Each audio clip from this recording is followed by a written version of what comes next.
I had an important message to share with you today, brother. So I've gone a little bit more comfy and spread out in the back seat because I want this to be a bit more intimate and personal. So stop me if this sounds familiar, okay? You get so sick of the way you've been living that you decide to make a massive change. You decide to give up all of your vices, all of your addictions, and starting tomorrow, it's going to be a clean slate. You're going to start training harder than you've ever done before. Every single detail is going to be tracked, logged, and improved upon. You start developing some of the amazing habits like meditation, introspection, spending time alone with your thoughts, and reading, praying to God, spending more quality time with your loved ones.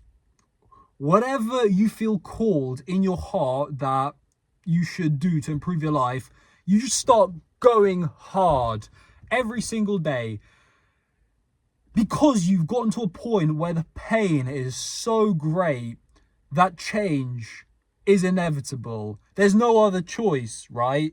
Because you're so desperate to escape this disgusting state that your mental health is in. You're sick of looking at yourself in the mirror every single day with just the utter self-hatred. But then you start to get comfy, don't you?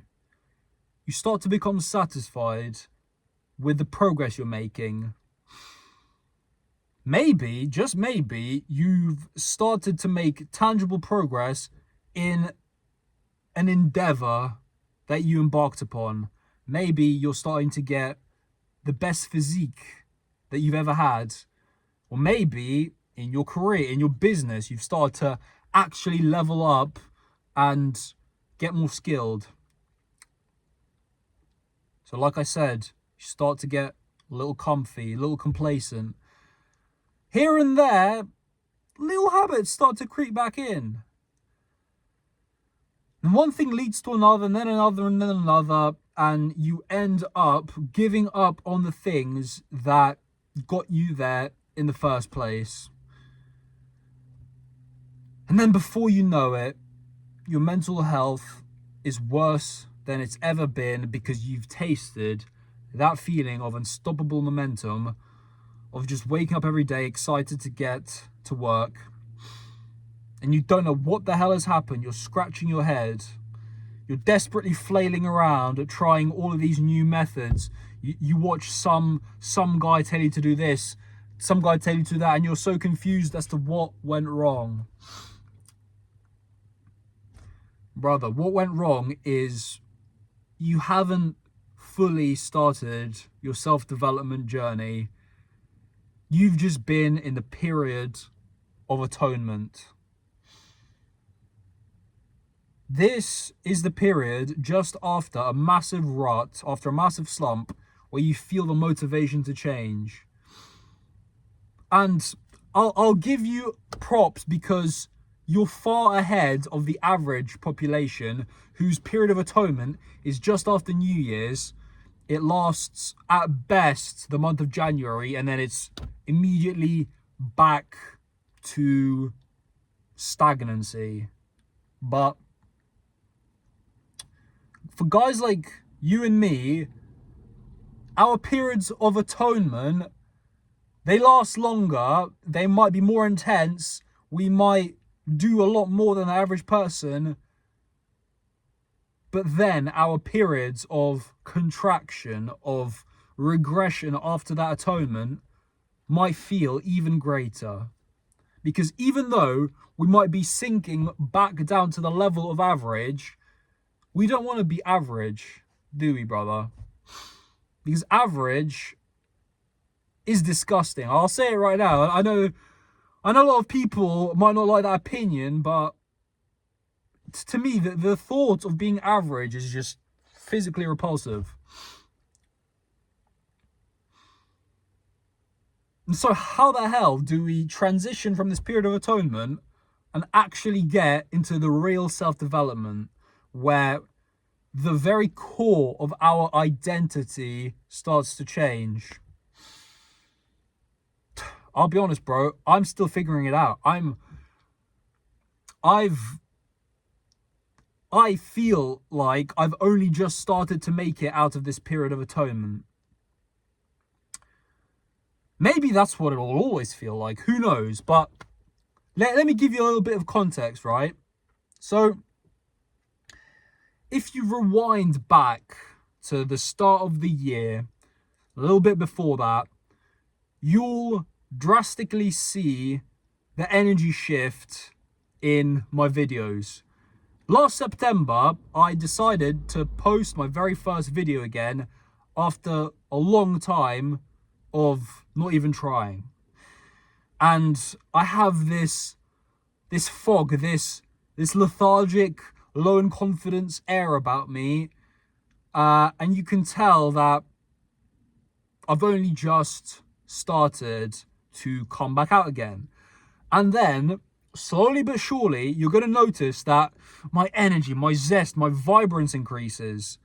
That's because I am atoning for all of the filth that I fed to my body and my mind in the months before that.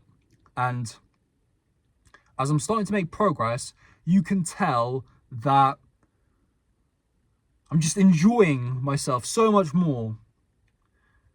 But I made a classic mistake, which is taking my foot off the gas just a little bit with the habits I was engaged in. It all began when I decided to stop waking up at 4 a.m.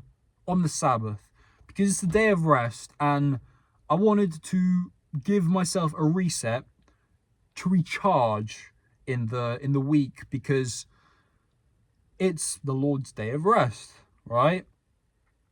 But very, very quickly, I felt myself using that as a cope to go to bed later on Friday and be a lot more lackadaisical with my habits.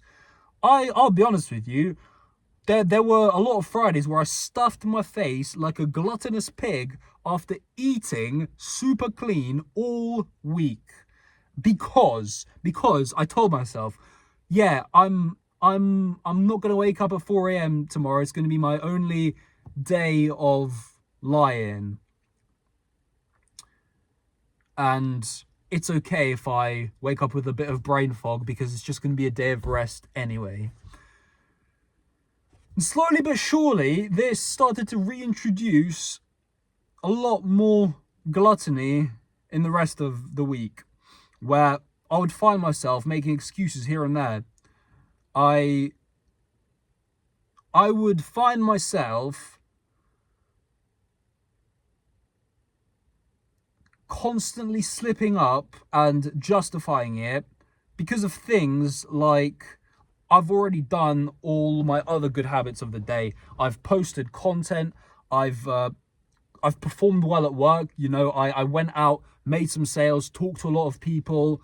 I was riding high of this face-to-face sales job I was working, and I allowed the people in my environment to influence my standards, my habits, because in the world of sales, it's so much about just the results. It doesn't matter if you're a complete degenerate, as long as you say the right words in the right sequences and you're actually good at the skill of sales, man, you're going to clean up and everyone will sing your praises. And it started to play with all of these coping mechanisms that I had in my brain. And I stopped truly being faithful to the principles I knew were important for self-mastery. Like being super consistent, dialed in with the nutrition, the presence, the low dopamine life.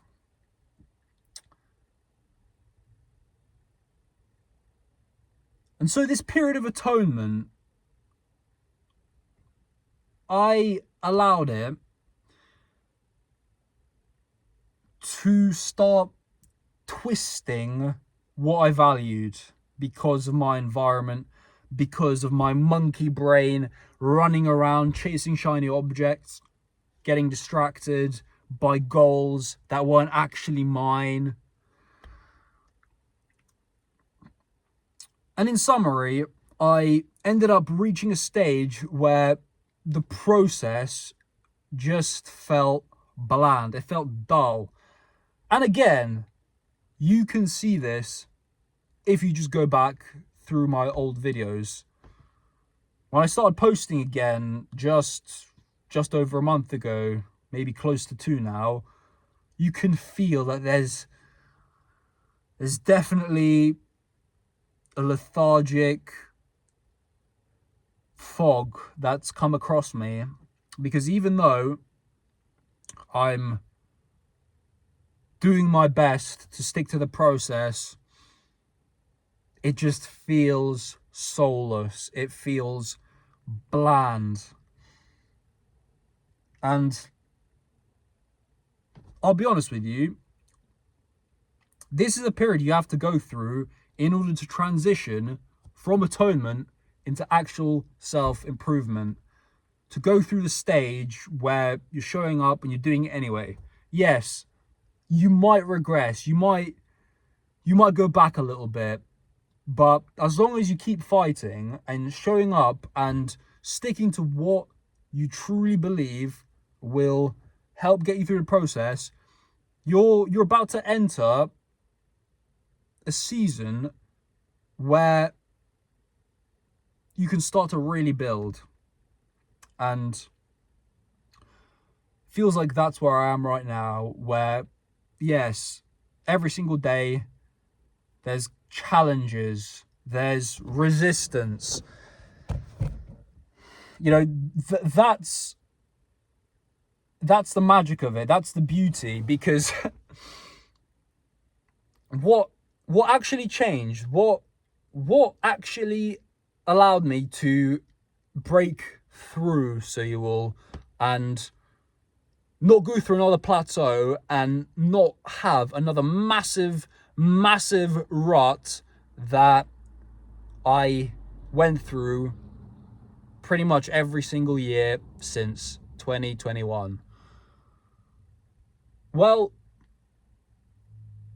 it was doing the most uncomfortable thing, which was starting to post again when I felt like a fraud, when I felt like an imposter who had no value to add, who had nothing to say, but decided to post anyway. That's what actually moved the needle. Because yes, while working quietly in the shadows, it sounds noble, it sounds honorable. In reality, you're still hiding from the world. You're still being selfish. You can do all the meditation and the reading and the good habits that you want, but if you're not using it to become someone who then provides back to others, it's all for nothing, really. And I'm not saying that every single person should turn on the camera, make content, and share the lessons they've learned. I think everyone should, but I'm not saying that's the only vehicle. There's a unique talent that you have, my brother, that you need to develop and give it back to the world, because that's what God wants from you. And you might not feel ready, like I wasn't, but man, this self-development thing is only just getting started, and I can feel I have a literal Mount Everest to climb before I'm the type of guy who can just turn on the camera and move mountains with my words. That's what I want to be. That's who I want to be. I don't want to do any of this fancy trickery, trying to, viewer retention max and edit my videos so that you watch all the way through, because I don't care if you watch all the way through unless it's actually going to benefit you. And the only way I can think to do that is just to speak from my heart. And until I become that guy that can just turn on the camera and inspire such passion in you where you just want to keep watching, then quite frankly, I don't deserve it. And I'm not going to try to brute force my way through and try to pretend to be someone I'm not, because I'm not him yet. I'll be fully honest with you. That's exactly why I want to turn on the camera and share my journey as I go through it, so that you can see me becoming him, and to fully know that it's possible for you to become him as well. But only if you get through this period of atonement by sticking to the goddamn process. Sorry, Lord, I didn't mean to say that. But you know what I mean. You know what I mean. So, bro, I know times might be really, really sluggish for you right now. The only thing that's going to give you back the energy is a tangible goal. Not this vague idea of self-improvement just for the sake of self-improvement. You have to set yourself a reason why you're self-improving. And when you lose that, you'll never make it through that period of atonement. It can be good at the start just to say, I want to stop hating myself. And that's enough to get you started. But you have to keep setting the goalposts further and further back, because otherwise you're just a hamster running on a wheel, self-improving towards nothing. So, brother, I urge you, take that uncomfortable first step that your conscience is telling you you have to. I hope you have an amazing day, and hopefully you've enjoyed being more comfortable laid out with me in my back seat. Peace out, brother.